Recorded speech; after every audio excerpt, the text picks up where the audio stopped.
नमस्कार दोस्तों, आपके अपने YouTube चैनल बीबी स्टडी पॉइंट में आपका स्वागत है। मैं हूं आपका दोस्त संदीप। तो चलिए शुरू करते हैं आज का हरियाणा जीके का टेस्ट विद एक्स्ट्रा फैक्ट्स। साथ के साथ हम फैक्ट्स को डिस्कस करते चलेंगे, जिससे आपको क्वेश्चंस की डिटेल्स के बारे में अच्छी तरह से पता चल जाएगा। तो आपका पहला क्वेश्चन है, हरियाणा शब्द का शाब्दिक अर्थ क्या है? ए बगीचा, बी भगवान का वास, सी भगवान का अपना देश, या डी 5 जलों की भूमि। तो जल्दी से इसका आंसर सोचिए कि इसका आंसर क्या होगा। तो इसका आंसर होगा बी भगवान का वास। हरियाणा शब्द का शाब्दिक अर्थ जो है भगवान का वास है। मनुस्मृति में हरियाणा का नाम ब्रह्मवत मिलता है और स्कंद पुराण में हरियाणा को हरियाला कहा गया है। ठीक है, तो चलते हैं नेक्स्ट क्वेश्चन पर। आपका नेक्स्ट क्वेश्चन है, हरियाणा संवाद पत्रिका का संबंध किस विभाग से है? ए कृषि, बी उद्योग, सी लोक संपर्क, या डी साहित्यिक अकादमी। तो इसका जो राइट आंसर होगा वो होगा लोक संपर्क से है। संवाद हो गया ना, संवाद तो लोक संपर्क से ही होता है, इसलिए इसको आप ऐसे याद करेंगे।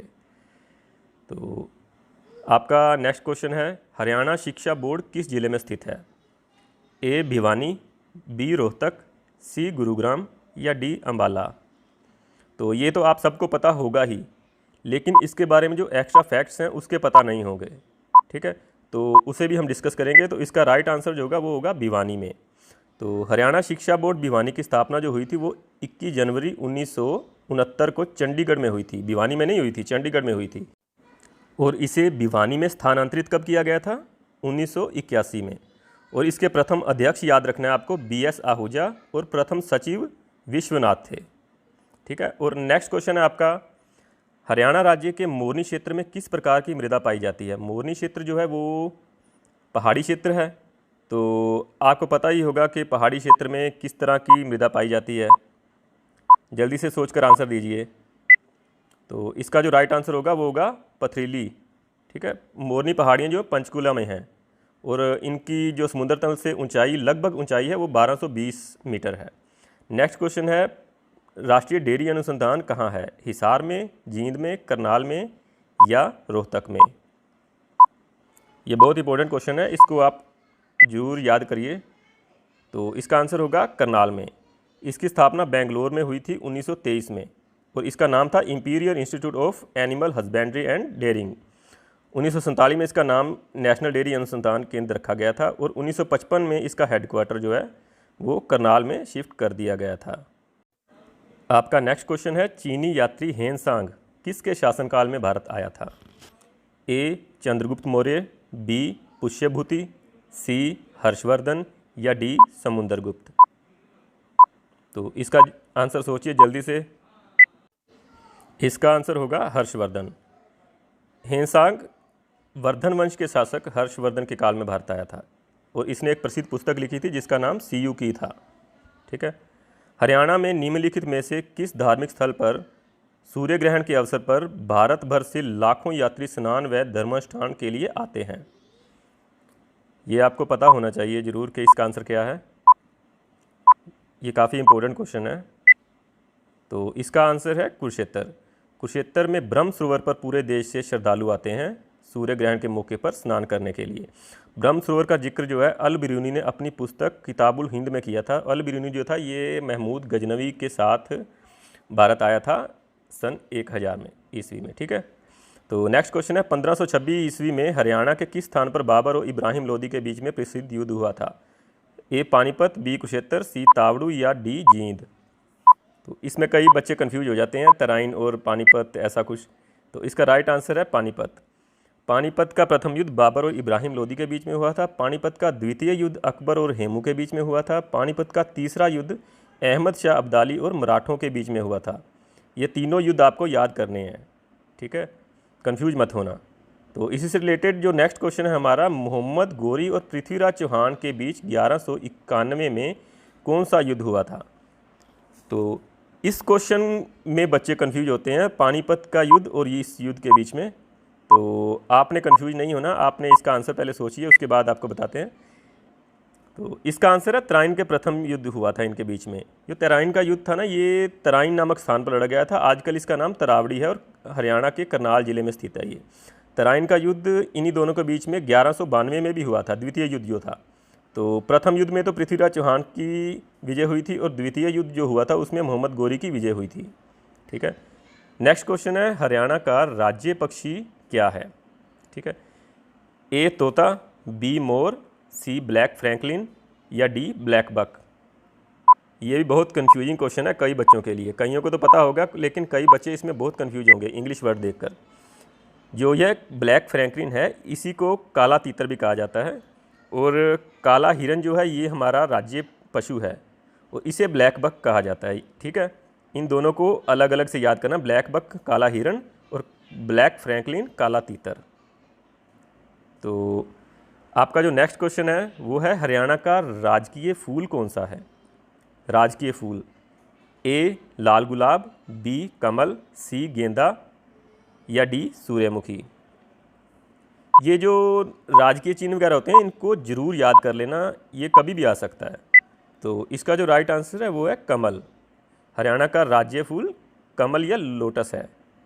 ठीक है, तो इसी से रिलेटेड हमारा नेक्स्ट क्वेश्चन भी है, वो है कि हरियाणा का राजकीय पेड़ कौन सा है?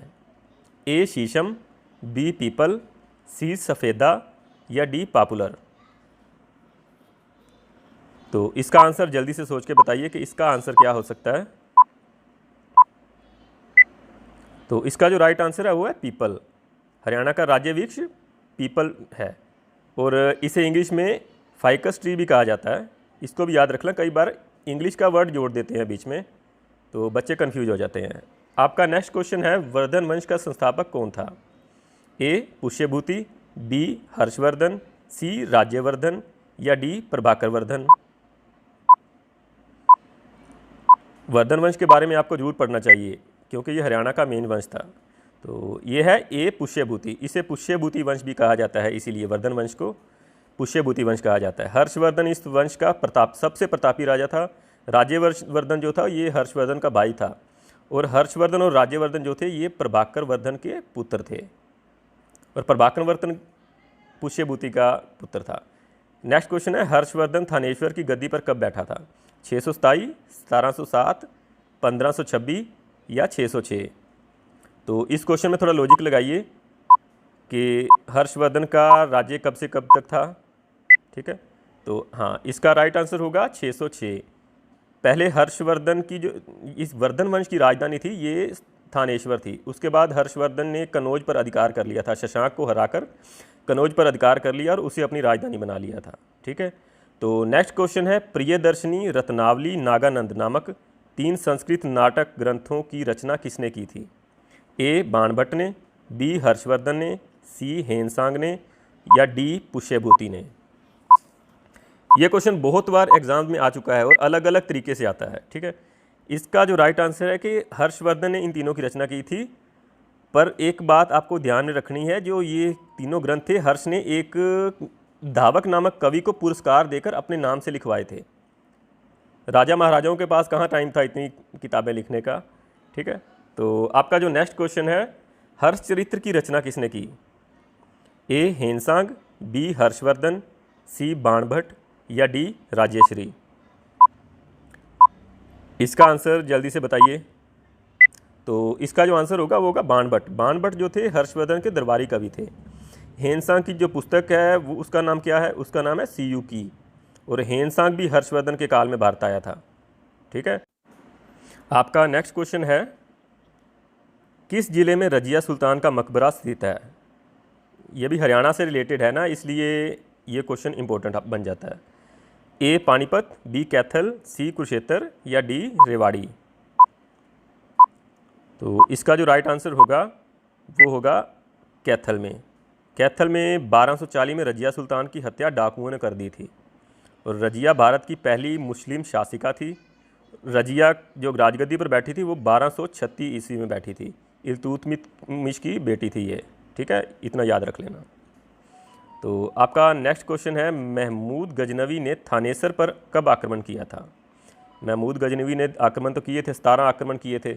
थानेश्वर में भी इसने आक्रमण किया था। यहाँ से एक मूर्ति ये ले गया था अपने गजनी में, तो वो कब किया था? इंपॉर्टेंट क्वेश्चन है।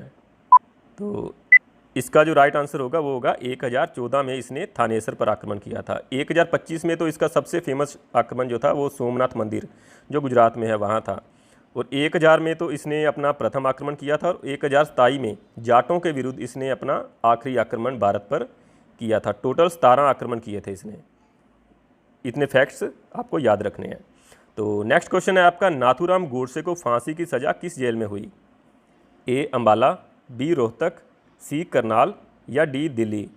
ये भी बहुत इंपॉर्टेंट क्वेश्चन है, इसको आपने याद रखना है। ऐसे क्वेश्चन कई बच्चे छोड़ देते हैं कि ध्यान भी नहीं होता ऐसे क्वेश्चन का। इंपॉर्टेंट जो आए होते हैं उनको याद करते हैं। तो इसका जो आंसर है ए अम्बाला। अम्बाला की जेल में नाथूराम गोडसे को फांसी की सज़ा दी गई थी। इसने गांधी जी की हत्या की थी। ठीक है।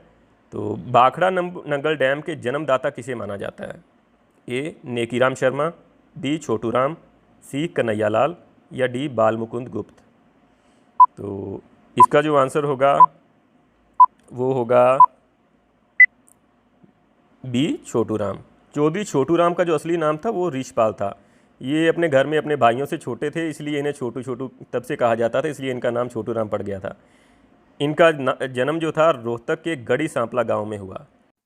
इनके बारे में ये सभी फैक्ट आपको याद रखने हैं। नेक्स्ट क्वेश्चन है, जाट गजट नाम का समाचार पत्र किसने निकाला? लाला मुरलीधर, नेकीराम शर्मा, चौधरी छोटू राम या पंडित रामचंद्र? तो इसका जो राइट आंसर होगा वो होगा, ये निकाला था चौधरी छोटू राम ने। ये पत्र 1915 में निकाला गया था और ये आज भी छपता है। ठीक है, ये आपको याद रखना है। तो नेक्स्ट क्वेश्चन है आपका, बाबा रामदेव का जन्म हरियाणा के किस ज़िले में हुआ? बहुत फेमस हस्ती हैं ये आजकल की। तो इसके ऑप्शंस हैं, ए महेंद्रगढ़, बी गुड़गांव, सी रेवाड़ी या डी भिवानी? तो इसका जो राइट आंसर होगा वो होगा ए महेंद्रगढ़ में।